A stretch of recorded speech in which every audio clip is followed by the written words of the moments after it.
Vous écoutez la Radio Campus, Alma Mater, c'est l'heure du journal.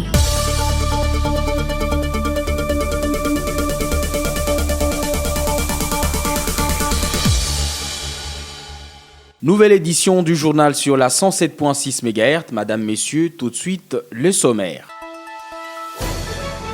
Le procès des 8 militaires de FARDC s'est ouvert lundi 20 octobre à la cour militaire de Kinshasa-Gombe. Ils sont poursuivis pour avoir infligé des traitements inhumains et dégradants à Honorine Porsche, une citoyenne allemande accusée de tentative de braquage à la Robanque de la place Victoire le 16 octobre dernier. La Cour constitutionnelle a fait sa rentrée judiciaire lors d'une audience solennelle au Palais du Peuple en présence du président de la République, Félix Tshisekedi.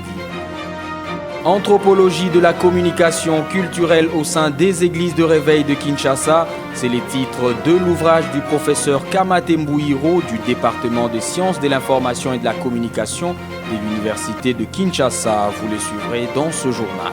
C'était tout pour les titres. À présent, les développements. Vous êtes branchés sur la Radio Campus Unikin, la radio du savoir, sur 107.6 MHz, votre radio. La Cour constitutionnelle a fait sa rentrée judiciaire 2021-2026 lors d'une audience solennelle au Palais du Peuple en présence du président de la République, Félix Tshisekedi. À cette occasion, le président de la Cour, Dieudonné Kamuleta, a rappelé les rôles essentiels de l'institution dans la régulation du fonctionnement des pouvoirs publics et la prévention des vides constitutionnels, tout en mettant en garde contre l'usage excessif du pouvoir régulateur. On écoute Dieudonné Kamuleta. Des principes non écrits et de l'usage excessif du pouvoir régulateur. En effet, l'agencement des compétences telles que les contentieux de constitutionnalité des normes, les contentieux relatifs aux conflits d'attribution, notamment entre l'exécutif et le législatif, l'État et les provinces, les juridictions judiciaires et administratives, constituent les critères faisant de la régulation une fonction sous-jacente des compétences de la Cour constitutionnelle. Il convient de rappeler à cette occasion que la Cour constitutionnelle n'a pas vocation ni ambition de revendiquer le statut d'acteur qui s'immisce dans le fonctionnement des institutions publiques. En réalité, la juridiction constitutionnelle en République démocratique du Congo est née en 1960 avec l'idée même de la régulation constitutionnelle des pouvoirs publics. Mais avec la transformation de l'environnement politique, l'institution du monisme juridictionnel, couplée au tarissement des intentions démocratiques sous les partis États, son installation a été étouffée, entraînant par conséquent celle de la justice constitutionnelle. Fort de cette dernière expérience, le constituant du 18 février 2006 a opté pour un retour à l'idée originelle de 1960, c'est-à-dire la reconduction de la Cour constitutionnelle. Notons que si dans certains pays, plutôt que d'être expressément organisée par la Constitution, la régulation est déduite de l'idée que le juge se fait de ses compétences constitutionnelles et du rôle qu'il est appelé à jouer dans la consolidation de l'état de droit et du respect de la Constitution à l'instar de la République démocratique du Congo. C'était là Dieudonné Kamuleta, président de la Cour constitutionnelle.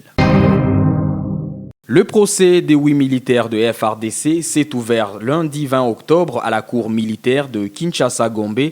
Ils sont poursuivis pour avoir infligé des traitements inhumains et dégradants à Honorine Porsche, une citoyenne allemande accusée de tentative de braquage à la Robanque de la place Victoire le 16 octobre dernier. Des vidéos virales montrent ces militaires déshabillant la présumée braqueuse en public, un acte qualifié d'indigne par le parquet militaire qui demande des sanctions exemplaires. L'affaire a provoqué une forte indignation en RDC et à l'international, poussant l'ambassade d'Allemagne à appeler au respect des droits humains dans les interventions sécuritaires. La ville de Mbuji-Mayi accueillera du 13 au 15 novembre 2025 le festival international Sankai. L'événement mettra à l'honneur la renaissance du Grand Kasaï et ambitionne de faire de la région un pôle de développement national. Au menu, des conférences, échanges économiques et rencontres d'affaires entre décideurs, investisseurs et acteurs culturels. Les organisateurs lancent un appel aux partenaires nationaux et étrangers pour investir au cœur du pays et soutenir une croissance durable. Anthropologie de la communication culturelle au sein des églises de réveil de Kinshasa, c'est le titre de l'ouvrage du professeur Kamate Mbouiro du département de sciences de l'information et de la communication de l'université de Kinshasa. L'ouvrage analyse certaines croyances et pratiques et leur signification au sein des églises de réveil. Il permet de comprendre le mode des pensées en vigueur dans certaines religions. On écoute le professeur Kamate Mbouiro, joint par Jean-Paul Koutoumissa. Je me suis dit, comment les personnes, c'est-à-dire les Congolais, j'ai fait des études à Kinshasa, comment arrivent-ils à donner des significations à toutes ces faits, c'est-à-dire le gecko qui entre dans une maison, il crée la panique, le cancréla, tous les petits animaux. Pourquoi on arrive à craindre ces animaux-là? Pourquoi on donne du sens, on donne de la valeur à ces animaux-là, jusqu'à dire qu'ils sont capables de transporter de l'envoûtement. Je me suis basé théoriquement sur la théorie de l'anthropologie de la communication. Lorsque vous entrez dans une société, il faut prendre au sérieux tous les objets auxquels cette société donne des valeurs communicatives. C'est-à-dire, lorsque la société dit qu'un gecko communique, c'est-à-dire, il lance un message. Ça peut être un animal, ça peut être une personne, ça peut être un objet comme de l'eau bénite, comme du sel. Et lorsque vous constatez qu'il y a une communauté qui donne des significations à des objets comme ça, il faut prendre ça au sérieux. Moi, j'ai appliqué cette théorie de l'anthropologie de la communication aux églises de réveil. Je me dis, pourquoi on enseigne beaucoup les geckos, on parle beaucoup de petits serpents, de lézards, et on va même jusqu'au mouchoir du pasteur, les chaussures du pasteur. Lorsque vous les touchez, ça vous apporte une certaine grâce, une certaine chance. Aujourd'hui, c'est ce qui se passe effectivement dans les églises de réveil. Ce n'est plus comme à l'époque. Maintenant, il y a de l'eau bénite qui porte bonheur, l'huile d'olive, le sable qui vient de Kamba, l'huile d'olive qui vient de Jérusalem. Et ce sont des objets porte-bonheur. Est-ce que cette conception permet à cette population qui a ces valeurs-là de bien vivre? Est-ce que ça permet l'épanouissement de la société avec toutes ces croyances? Au-delà de l'étude, il y a lieu de constater qu'effectivement, la religion actuellement constitue une sorte de l'opium du peuple, comme le disait quelqu'un comme Karl Marx à l'époque. La religion devient l'opium. L'État qui est chargé de résoudre les problèmes, justement, les problèmes sociaux, économiques. On essaie un peu d'oublier l'État et on se fout, on se tourne vers Dieu. C'est comme si c'est lui Dieu qui devait résoudre les problèmes sociaux, économiques, de taux de change, cela.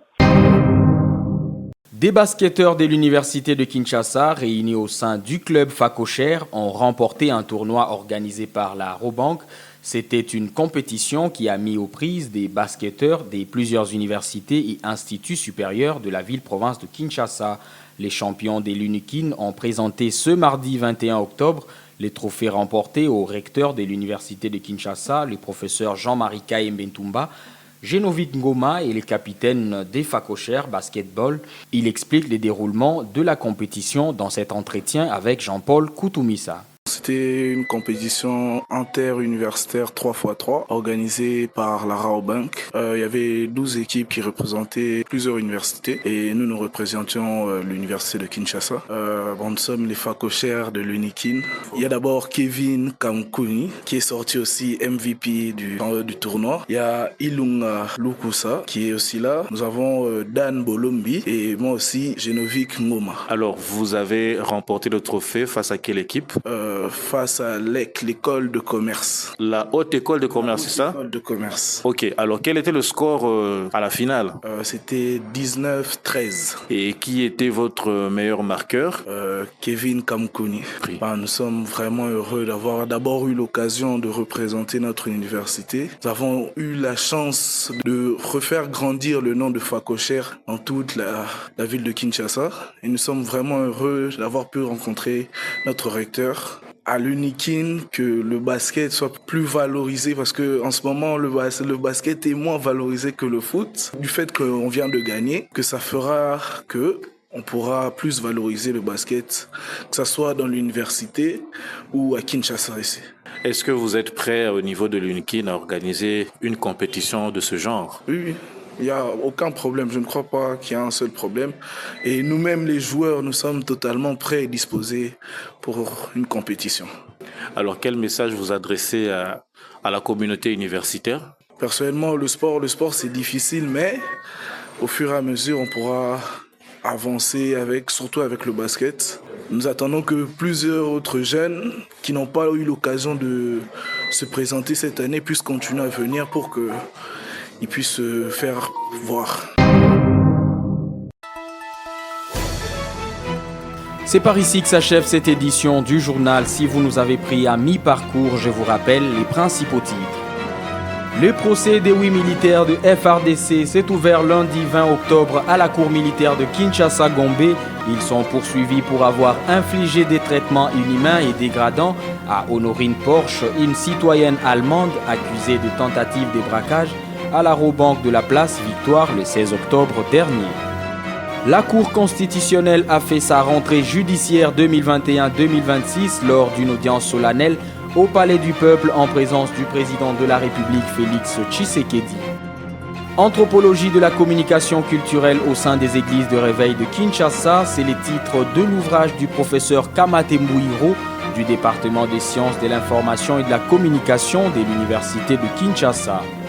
Réalisé par Jason Ludem, ce journal est complètement terminé. Concours rédactionnel Jean-Paul Koutoumissa, à la technique Sylvain Chizungu et Salem Dianda, Luxen Kinounou à la supervision.